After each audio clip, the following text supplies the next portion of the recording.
Happy Tuesday morning, May 3rd, 2022. I'm Riley King. Welcome to this Tuesday morning edition of The Morning Show with Riley King. It's time to rise and shine and grab a good cup of coffee, sit back, relax, and enjoy this Tuesday morning edition of The Morning Show with Riley King, where we have a little bit of everything for you in this program. So let's get started right now. First up, how Supreme Court draft opinion ruling on Roe versus Wade could affect millions.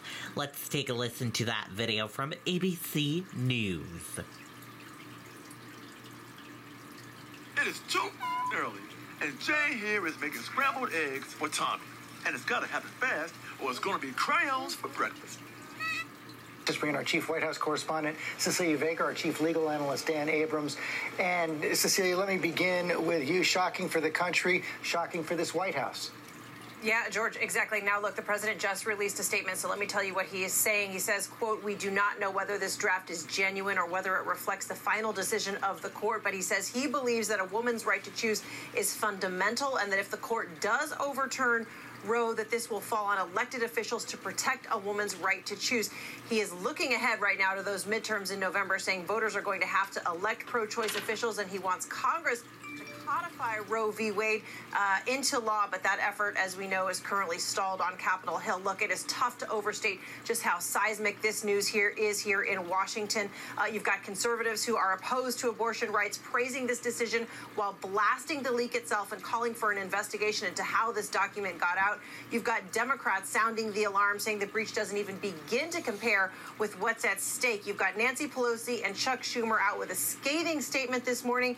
George, they are saying the Supreme Court is poised to inflict the greatest restriction of rights in the past 50 years, not just on women, but on all Americans. Okay, Dan, take everybody behind the scenes here. These draft opinions are written all the time, likely after oral arguments, dated February 10th. This is the way the justices do their work. Correct. They first have a meeting, a conference, where they decide sort of where do they basically stand. Then someone's assigned to write the opinion. In this case, it would be Justice Alito. That opinion is then distributed for discussion. Now, it is more than just oh, hey, this is something I was thinking about. This is Justice Alito's initial draft opinion based on that conference, based on these agreements and understandings about who's on which side. But there certainly have been cases where justices have changed their side, that alliances have shifted, but it is unusual. So expect to see the language change for certain from what we see here, but don't likely expect to see the numbers change, although it's possible. Terry Moran, the missing man here, Chief Justice John Roberts. Of course, some would think that maybe he would be trying to work behind the scenes to alter that opinion to see if he could shift one of the five to a slightly different position. That's right, and there may have been indications that he was trying to do that. That's one of the theories as to who might have leaked this. But Chief Justice Roberts has been an institutionalist.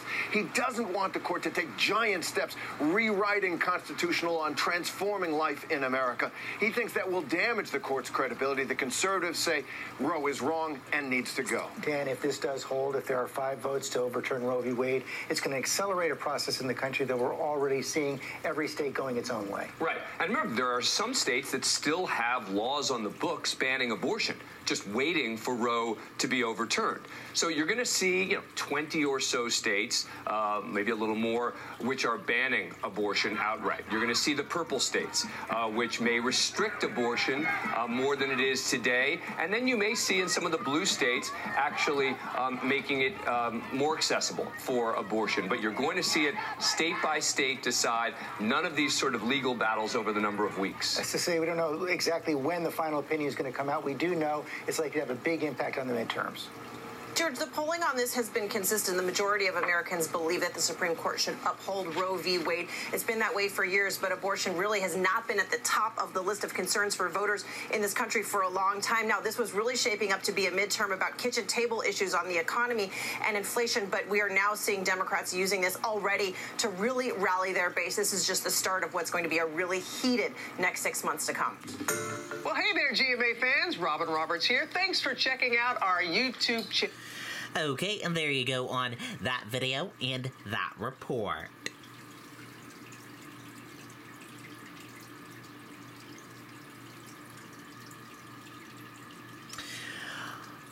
Warrant issued for correction officer who went missing with escaped inmate. Let's take a listen to that video from ABC News. It's like drinking a bright, sunshiny haze. Beer Hug, crafted exclusively for everyone.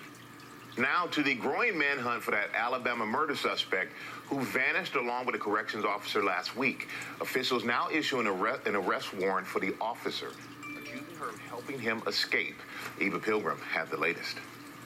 This morning, a nationwide manhunt underway for an Alabama corrections officer and a capital murder suspect now on the run for 4 days. We consider both of them dangerous, and in all probability, both individuals are. Overnight, authorities releasing this wanted poster and a warrant for the arrest of Vicky White, a 17-year Corrections Department veteran, now facing charges for helping an inmate escape. Vicky, a jail supervisor, left the Lauderdale County Detention Center Friday with inmate Casey White for a court appearance that authorities now say did not exist. We know she participated. Now, whether she did that willingly or if she was coerced, threatened somehow to participate in this escape, not really sure.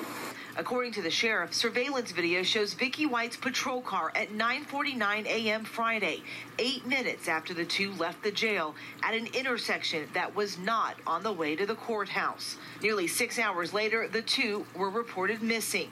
The timing of all this catching many at the jail off guard. The sheriff saying Vicky White was planning to retire.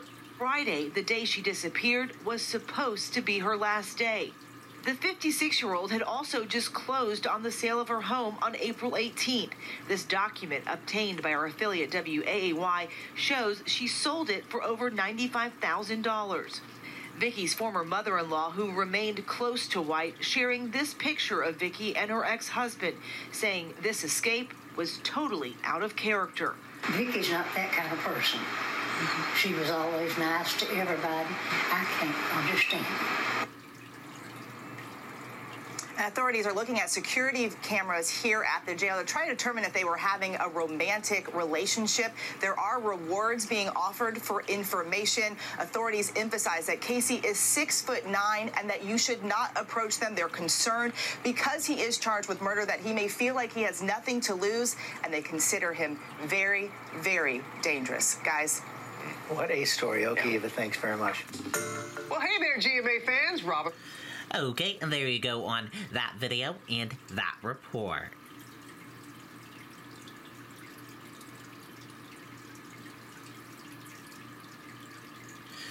Judge rules Tulsa Massacre lawsuit can proceed. Let's take a listen to that video from ABC News.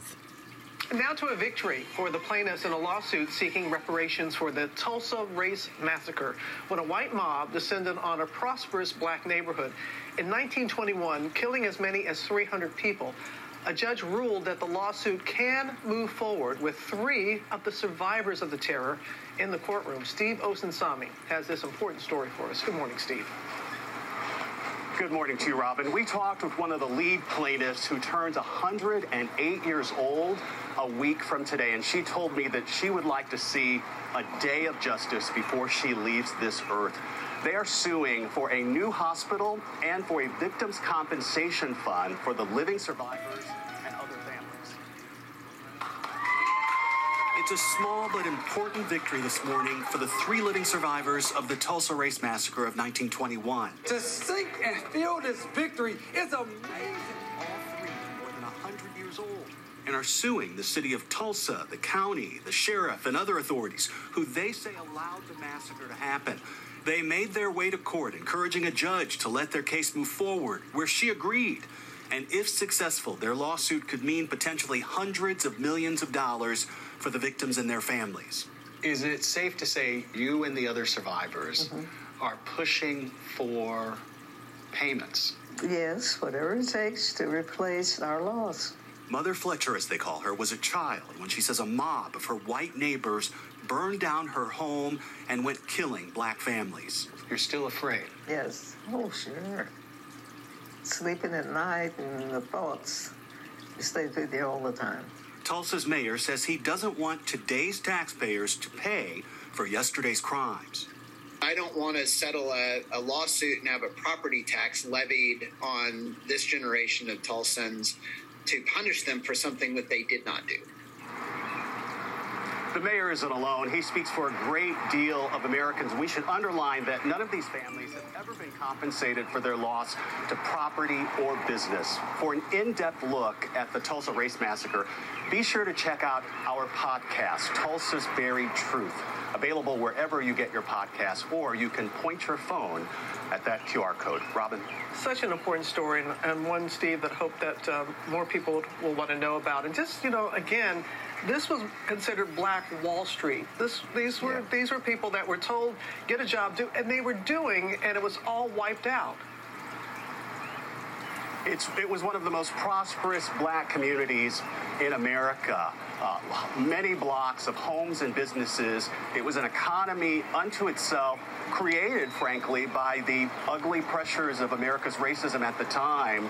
And what happened when this neighborhood was destroyed was essentially jealousy and resentment on the other side of the railroad tracks led to the execution of these families and the burning of their homes. So it was absolutely a tragedy. These families are seeking justice, and we could see them see their day in court. We could do that. All right, Steve. Appreciate you being on the story for us. Well, hey there, GMA fans. Okay, and there you go on that video and that report.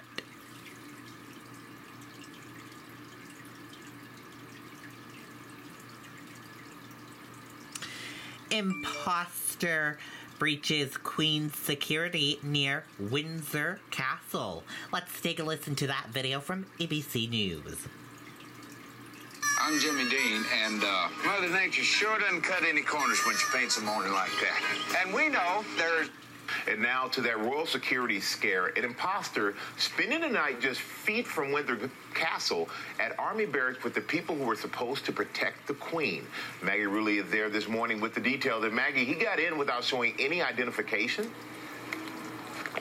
Hey, Michael, yeah, exactly. This is a wild story. Allegedly, that intruder talked his way into the barracks of soldiers whose very job it is to protect the Queen here at Windsor. An Army spokesperson tells us they're taking this breach extremely seriously. Just hours before the Queen returned to Windsor Castle after celebrating Easter in Sandringham, a shocking breach. An intruder talking his way into the barracks right near the Queen's home, spending the night with the Coldstream Guards, the very soldiers whose job it is to keep the Queen safe.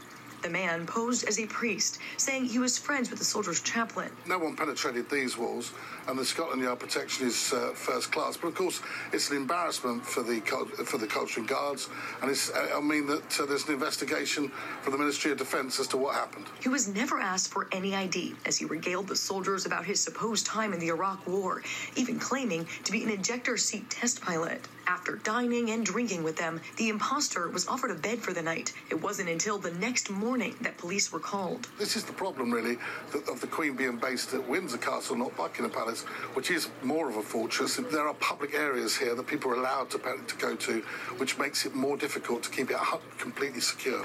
It's not the first time the Queen's security's been breached. Last year, a man with a crossbow was apprehended in the grounds of Windsor Castle. And famously, Michael Fagan managed to get to her bedroom at Buckingham Palace as depicted in The Crown. Everyone you meet's on best behaviour. Bowing and scraping, that's not normal. And this is normal. And police have confirmed to ABC News they were called to the barracks and removed the intruder, adding no further action was necessary. And the Army is saying the situation will be thoroughly investigated. Guys. Sure it will be. Maggie, thank you. Well, hey there, GMA fans. Robin Roberts here. Okay, and there you go on that video and that report.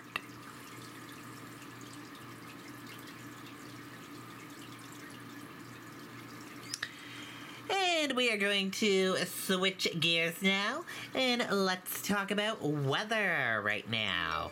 First up, severe storm threat moves east on Tuesday. Let's talk about that first and see that video first. But now to the severe weather. on the move this morning after at least 4 reported tornadoes touched down in Kansas and Oklahoma. Let's go to Ginger with the latest on that and the new storm, Ginger. Yes, so many things to look at here, Robin. We'll begin with one of 4 of those reported tornadoes. This one over Omega, Oklahoma, captured by KOCO's chopper. Now you see the top rotating, and then you see the bottom rotating. It doesn't have to be the condensation in the middle for that to be a tornado, because that right there is a tornado. And we saw damage. Thankfully, no injuries reported. These videos out of Monroe. Now, what we'll do is today we're going to move that storm to the east, and you're going to end up with flash flooding as a possibility. But Louisville, Lexington, Columbus, Cincinnati, and even Pittsburgh make their way into the primarily damaging wind. That starts this afternoon, goes through the evening. But turn back to the plains, because Wednesday into Thursday, George, the same area that's been hit for the last week is going to have more tornadoes in Oklahoma and Texas, and then here from Missouri down to Shreveport, Louisiana. Well, hey there, GMA fans. Robin Roberts here. Thanks for checking out our YouTube channel. Okay, that is a look at some weather information for today. And now let's take a look at the weather across the United States for all of you as well. In Boston, it'll be 53 degrees. New York City, 65 degrees. Washington, D.C., 72 degrees. Atlanta, 87 degrees. Jacksonville, Florida, 87 degrees. Tampa Bay, Florida, 88 degrees. And Miami, Florida, 83 degrees. In Dallas, it'll be 71 degrees. In Phoenix, 92 degrees. Los Angeles, 73 degrees. Las Vegas, 82 degrees. And San Francisco, 68 degrees. That is a look at the weather across the United States for this Tuesday. Happy Tuesday, everyone. And we are going to switch gears now, and let's take a look at this. A new warning about rise in home buying scams. Let's take a look at this video right now. We have no business being in this business, but you can't. With home buyers facing low inventory, many are eager to make a deal as soon as they can, making some vulnerable to fraud. Now there's a new warning about a growing scheme to take advantage of buyers. Our chief economics correspondent, Rebecca Jarvis, is here to tell us all about it. Good morning, Rebecca. Hi, Robin. And buying a home is one of the biggest financial decisions you'll make in your life, oftentimes a down payment being your life savings. But experts are warning real estate wire fraud is on the rise, and if you aren't careful, your money could be gone in the blink of an eye.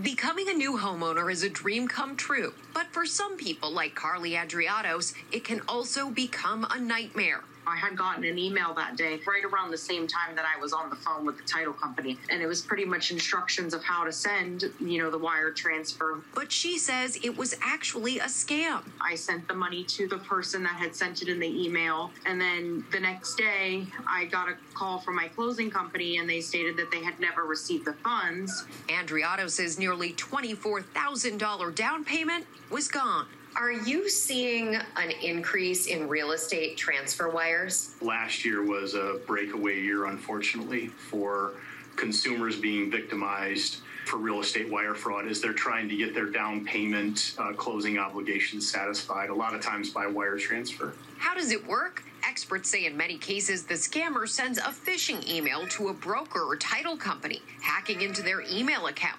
Then the scammer will use that information to trick you, the buyer or seller, into thinking they're your realtor or title company. The email address they use is often similar to the one you've been communicating with. They send wire instructions, you wire the money, but the person you thought sent it never receives it. These emails look very legitimate. The U.S. Secret Service, widely known for protecting elected officials, but also responsible for safeguarding the country's financial and payment systems. GMA getting an inside look at the agency's Global Investigative Operations Center and how they protect Americans from real estate wire fraud. They do what's called a display name tactic. Investigator Stephen Doherty shows us fraudulent emails from a scammer. in their email settings, they can actually display the name of the realtor or title agent there instead of it looking like the actual email address they used. In this case, Doherty says the scammers even stealing the title broker's email signature. Our criminal actor had access to an email account that was hacked, and then they copied and pasted this information into their attack email.